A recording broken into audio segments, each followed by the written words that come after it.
একটি যুদ্ধই শুধু স্বাধীনতা নয়, কিছু মানুষ শহীদ হওয়াই মানে স্বাধীনতা নয়, কিছু মায়ের আর্তনাদ আত্মচিৎকার তাদের নারীত্ব নষ্ট হওয়াই মানেই স্বাধীনতা নয়।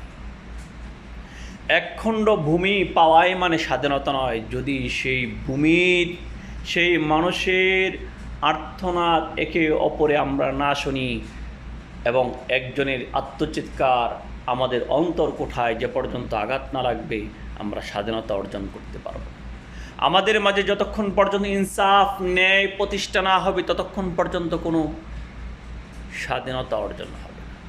এই তো স্বাধীনতা। কয়েকজন মিলে পাথরের আঘাতে থেতলে দেওয়া, এ কি স্বাধীনতা?